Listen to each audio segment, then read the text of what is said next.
سورہ والتین تعارف. سورہ والتین یہ سورہ بروج کے بعد نازل ہوئی اور یہ مکیہ ہے.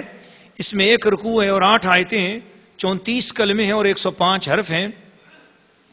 اس میں اللہ نے نسبت رکھنے والے پھلوں کی قسم کھائی ہے، نسبت رکھنے والی جگہوں کی قسم اٹھائی ہے. جن جگہوں پر کسی کے قدم لگ گئے اس کی قسم، جن پھلوں کے ساتھ کسی کے لب لگ گئے اس کی قسم. جی وَهَٰذَا الْبَلَدِ الْأَمِينَ، اور اس شہر مکہ کی قسم. سبحان اللہ سبحان اللہ. تو اس کے خواص میں سے یہ ہے کہ جو عورتیں کھانا پکاتی ہیں تو وہ اپنی ریسیپیز یا اپنے جو کھانے کے جو نسخے ہوتے ہیں ان میں ذائقہ پیدا کرنا چاہیں تو کچن میں ہر پیر والے دن مطبخ، میں نے کچن جان بوجھ کر کہ اب ہر بندہ مطبخ تو نہیں سمجھتا، اب کچن ہی سمجھے گا. اس لیے عورتیں اب عربی تو بہت مشکل کام ہوتا جا رہا ہے، اس لیے یہ ہے کہ مجھے وہی زبان استعمال کرنی پڑے گی. کچن کو آپ سب سمجھ جاتے ہیں، مطبخ میں نے کہا تو سوچیں گے اللہ جانے کس برتن کا نام لے لیا. تو کچن میں ہر پیر والے دن یہ سورت 11 بار پڑھو تو رزق میں بھی برکت ہو جائے گی، کھانے میں بھی برکت ہو جائے گی، اور اس کچن کے اندر جو چیز پکائی جائے گی اس میں لذت آ جائے گی. یہ جس جگہ کھانے تیار ہوتے ہیں مدارس کے اندر، مدرسوں میں یہ کیا جا سکتا ہے یہ کام. ہوٹلوں میں اگر کوئی ہوٹل والا اس کا ہوٹل ہے تو وہ اپنے ہوٹل کے کچن میں ہر پیر والے دن 11 بار یہ سورت پڑھائے سورہ والتین، تو اس کی برکت سے انشاءاللہ اس کے ہوٹل کے کھانوں میں لذت آ جائے گی.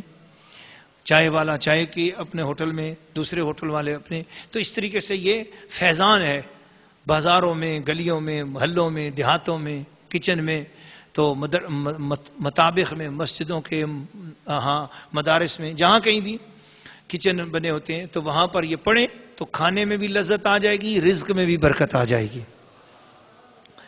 سورہ والتین تلاوت. بسم اللہ الرحمن الرحیم. والتين والزيتون وطور سينين وهذا البلد الأمين لقد خلقنا الإنسان في أحسن تقويم ثم رددناه أسفل سافلين إلا الذين آمنوا وعملوا الصالحات فلهم أجر غير ممنون فما يكذبك بعد بالدين أليس الله بأحكم الحاكمين. سورہ والتین ترجمہ کنز الایمان.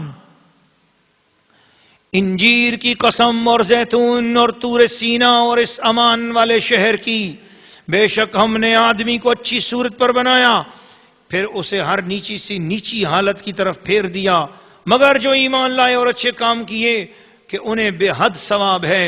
تو اب کیا چیز تجھے انصاف کے جھٹلانے پر باعث ہے؟ کیا اللہ سب حاکموں سے بڑھ کر حاکم نہیں؟ سورہ والتین تفسیر. ناظرین و ناظرات، سامعین و سامعات، اللہ کریم نے سب سے پہلے والتین فرمایا، قسم ہے انجیر کی. نہایت عمدہ میوہ ہے جس میں فضلہ نہیں، سریع الہضم ہے، کثیر النفع ہے، ملین ہے، محلل ہے، محلل ہے، دافع ریگ ہے، مفتح صدہ ہے، اور جگر اور بدن کا فربہ کرنے والا، بلغم کو چھانٹنے والا. یہ والتین کی یہ شان ہے، یہ پھل جس کی اللہ نے قسم اٹھائی. اور زیتون ایک مبارک درخت ہے، اس کا تیل روشنی کے کام بھی لایا جاتا ہے اور سالن کی جگہ پر بھی کھایا جاتا ہے. یہ وصف دنیا کے کسی اور تیل میں نہیں.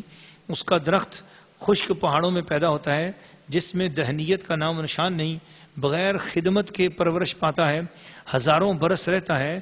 ان چیزوں میں قدرت الہی کے آثار ہیں کہ دیکھو پہاڑ کے اندر تیل ہے کوئی نہیں، جس جگہ پر زیتون کا درخت اگتا ہے اس جگہ میں زمین میں کوئی تیل نہیں، خشک پہاڑ ہوتے ہیں ان پہ زیتون کا تیل، زیتون کا درخت اگتا ہے. اب اس پھل کے اندر سے تیل ہی تیل نکل رہا ہے، تیل ہی تیل نکل رہا ہے.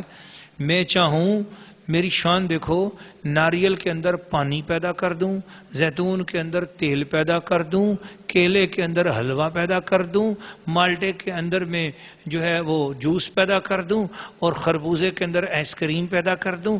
دیکھو تم نے یہ چیزیں کھاتے ہو، لیکن تمہاری چیزیں دیکھو، آئس کریم اگر فریج سے باہر چلی جائے گل پل جاتی ہے، اور بھری ہوئی دھوپ کے اندر میرا خربوزہ پڑا رہتا ہے، بھری ہوئی دھوپ کے اندر میرا کیلا رکھا رہتا ہے، کیسے محفوظ ہوتا ہے؟ اسی لیے ارشاد فرمایا کہ جو چیز میں بناتا ہوں وہ بے مثل و بے مثال ہے، میرا کیلا بے مثل و بے مثال ہے، کوئی دنیا کی آئس کریم میرے کیلے کا مقابلہ نہیں کر سکتی، کوئی دنیا کا جوس میرے مالٹے کا مقابلہ نہیں کر سکتا، کوئی دنیا کا پانی میرے ناریل کا مقابلہ نہیں کر سکتا۔ اتنا اونچا ٹنگا ہوا ہے ناریل، اس کے اندر پانی موجود ہے، کوا چونچ مار کے تمہارے اس پانی کو جھوٹا نہیں کر سکتا۔ کیوں؟ میں نے تمہارے لیے اگایا ہے، اتنا سخت اس کے اوپر میں نے خول چڑھا دیا ہے، تم توڑو گے تو ٹوٹے گا اور کوئی نہیں توڑے گا۔ میں تم سے اتنا پیار کرتا ہوں، اتنی محبت کرتا ہوں انسانوں، دیکھو تو صحیح۔ اور یہ انجیر میں نے بنائی ہے، کتنا بھی وقت گزر جائے خراب نہیں ہوتی۔ پٹھان اس کو رسی میں پرو کر ٹھیلے پہ رکھ کے پوری سردیوں گرمیوں کی دھول اس کے اوپر ڈالتے رہتے ہیں، بیچتے رہتے ہیں، پھر جناب علی یہ بکتی بھی رہتی ہے، لوگ کھاتے بھی رہتے ہیں، مگر اس کا نقصان نہیں، فائدہ ہی فائدہ ہوتا ہے۔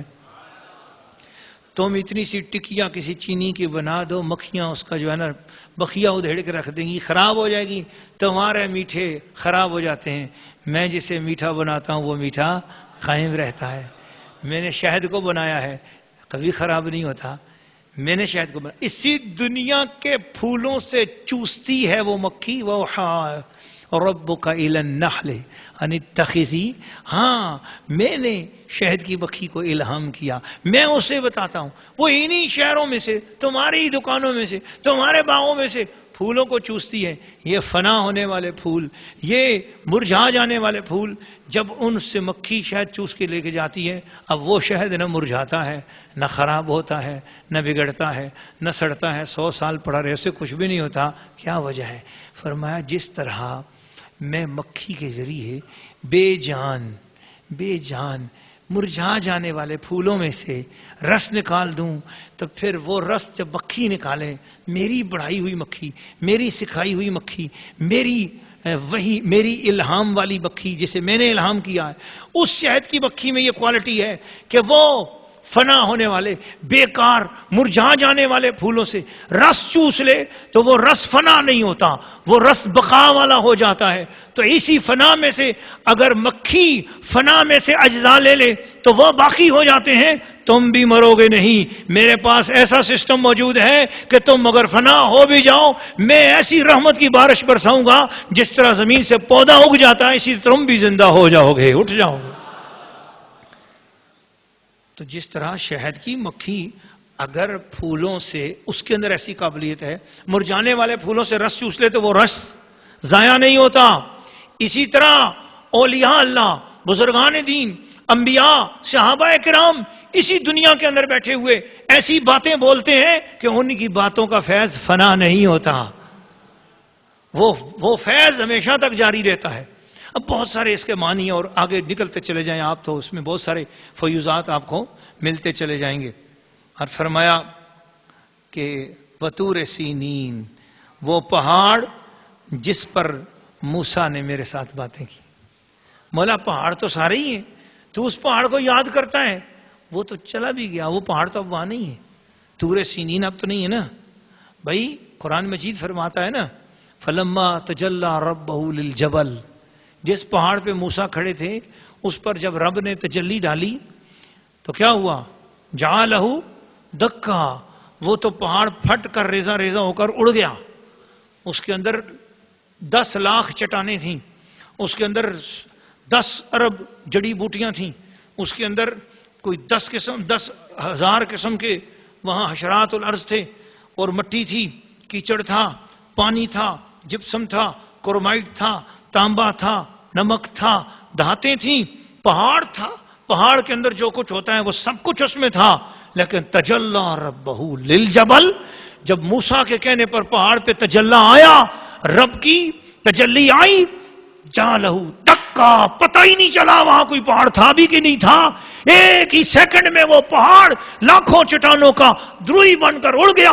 وخر موسیٰ صاعقا، پہاڑ جب اڑ گیا وہاں پر موسیٰ علیہ السلام بے ہوش ہو کر گر پڑے. فلما افاقا، موسیٰ علیہ السلام کو جب ہوش آیا پتہ چلا رب کی تجلی پہاڑ پر پڑے. پہاڑ تو برداشت نہیں کر سکا، پہاڑ تو ریزہ ریزہ ہو گیا، لیکن اسی پہاڑ پر کھڑا تھا حضرت موسیٰ علیہ السلام کا وجود مقدس بھی اسی پہاڑ پر تھا. لیکن جس پہاڑ کی چٹانیں ریزہ ریزہ ہو کر اڑ گئیں وہاں نبی فقط بے ہوش ہو کر گر گیا. اس کا مطلب یہ ہوا کہ نبی کا جگر پہاڑ سے بھی زیادہ مضبوط ہوا کرتا ہے. تو اس طور کی قسم اب وہ چلا بھی گیا، اب تو ریزہ ریزہ ہو گیا. یہ بتاتے ہیں کہ روایت میں آتا ہے کہ جو حجر اسود ہے یہ بھی اسی طور کے ایک ٹکڑا ہے جس پر تجلی پڑی تھی، یہ وہ اسی میں سے ایک حصہ ہے. اگر یہ بات اپنی جگہ پر ٹھیک ہے تو پھر تو کمال ہو گئی نا. ہاں، حاجیوں والوں عمرے والوں سے طور سینین کے اس ٹکڑے کو بوسے دلواتا ہے جہاں میرے موسیٰ کے قدم لگے تھے اور میری نگاہیں وہاں پر ہوئی تھیں، میرا کلام ہوا تھا، میرے تجلی نازل ہوئی تھی. چومو اس پتھر کو. نسبتیں، محبتیں. اے اللہ وہ پہاڑ چلا بھی گیا اور یاد ہو رہا ہے اس کی قسمیں، وہ تو ریزہ ریزہ ہو چکا. فرمایا چونکہ وہ ریزہ ریزہ میری محبت میں ہوا تھا، محب اور محبوب کے درمیان، وہاں کلیم اور کلام والے کے درمیان، کلیم اور متکلم کے درمیان وہ پہاڑ چونکہ بیچ میں ایک پردہ بنا تھا، اس پہاڑ نے چونکہ بیچ میں کوئی کردار ادا کیا تھا، بس محبت والوں کے بیچ میں چونکہ وہ منسوب ہو گیا. ادھر اس کو نسبت موسیٰ کے قدموں سے تھی، ادھر اس کو نسبت میری نظروں سے تھی. میری نظروں کی نسبت موسیٰ کے قدموں کی نسبت ہے. وہ بھلے فنا بھی ہو گیا ہے مگر میں اسے ہمیشہ کے لیے یاد رکھ رہا ہوں. تو اس لیے اولیاء اللہ جب دنیا سے چلے جائیں اور ان کو پیچھے یاد کیے جائے اور ان کو عرس منایا جائے، لوگ کہتے ہیں کہ جی ان کو کیوں یاد کر رہے ہو؟ ہم کہتے ہیں بابا اللہ تعالیٰ تو وہ انجیر کو یاد کر رہا ہے اور زیتون کو یاد کر رہا ہے، کیونکہ انجیر بھی طور پہ اگتی تھی، زیتون بھی اگتا تھا، اور طور پہاڑ بھی اسی جگہ، اس پہاڑ کو بھی اللہ تعالیٰ یاد رکھ رہا ہے. لیکن فرمایا وَهَذَا الْبَلَدِ الْأَمِينَ، اور یہ امن والا شہر مکہ شریف، اس کی قسم. مولا اتنی قسم اٹھا کر کہنا کیا چاہتا ہے؟ فرمایا انسانوں شیشہ دیکھو تو میرا شکر ادا کیا کرو، آئینہ دیکھو تو میرا شکر ادا کیا کرو. کیوں؟ لَقَدْ خَلَقْنَا الْإِنسَانَ فِي أَحْسَنِ تَقْوِيمٍ، ہم نے انسان کو بہت اچھی صورت پر بنایا ہے. ہم نے انسان کو بہت اچھی صورت پر بنایا ہے. اچھا، میں نے نادرا والوں سے جا کر پوچھا، میں نے کہا نادرا والوں یہ کیا طریقہ آپ نے اختیار کر لیا ہے کہ اب آپ انگوٹھا کے جو ہے نا وہ جو ہے نا وہ ایک لائٹ کے اوپر انگوٹھا رکھاتے ہو اور انگوٹھے کی جو ہے نا تو وہ لکیریں لیتے ہو، یہ کیا وجہ ہے؟ شناختی کارڈ والے، دنیا بھر کے انویسٹیگیشن والے ادارے، دنیا بھر کے جتنے بھی سارے ادارے ہیں، ان اداروں کا کام یہی ہے کہ وہ تھمز کے سٹیمپس لیتے ہیں، تھم کے نشانات لیتے ہیں. بھئی کیا وجہ ہے؟ وہ کہنے لگے کہ دنیا کے ہر آدمی کی لکیریں دوسرے آدمی سے مختلف ہوتی ہیں. جو انگوٹھا جس کا ہے وہ اس میں جو لکیریں ہیں ویسی لکیریں دوسرے کی نہیں ہیں. حتیٰ کہ ایک ہی باپ کے اگر 6 بچے ہیں تو 6 کے 6 بچوں کے انگوٹھے کی لکیریں الگ الگ ہیں، اور اگر ایک ہی ماں کی بچیاں ہیں ماں کی بچیوں کی لکیریں الگ الگ ہیں. لگا کر دیکھو، دنیا بھر کا نظام یہی ہے کہ انگوٹھے سے اس کی پہچان ہو جائے گی یہ اسی کی چیز ہے یا اس کے علاوہ کسی اور کی ہے. تو انگوٹھا جو ہے نا اس کی لکیریں دنیا بھر میں اس وقت انسانوں کی آبادی 6 ارب ہے یا 7 ارب ہو گئی، 7 ارب آبادی، 7 ارب انگوٹھے بے مثل و بے مثال. توجہ کی آپ نے؟ آپ کو ذرا حضوری ہوئی؟ ہر آدمی کا انگوٹھا ایسا ہے کہ اس جیسا کوئی اور انگوٹھا، ہر آدمی کی لکیریں ایسی ہیں کہ اس جیسی لکیریں کسی اور کی. 7 ارب انسانوں تم میں سے ہر انسان بے مثل و بے مثال ہے اپنی لکیروں کے اعتبار سے.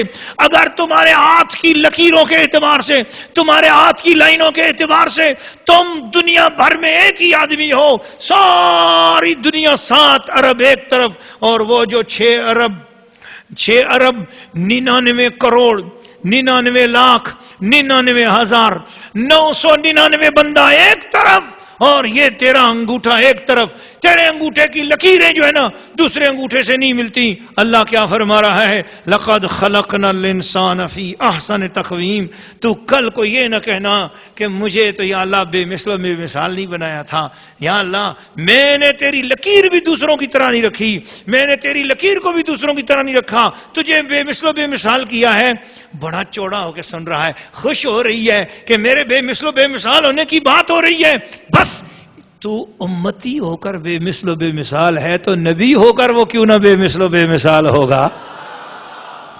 تو جس کا کلمہ پڑھے, تو کلمہ پڑھ کر بے مثل و بے مثال ہو گیا, وہ کلمہ پڑھا کر کیوں نہ بے مثل و بے مثال ہوگا؟ لقد خلقنا الانسان فی احسن تقویم. اب یہ میں احسن کی طرف چلا گیا تو بہت سارا وقت چاہے گا, اور بس آج تو اسی پر اکتفا کرتے ہوئے عرض کرتا ہوں گا کہ اگلی صورت کی طرف چلتے ہیں ہم انشاءاللہ العزیز.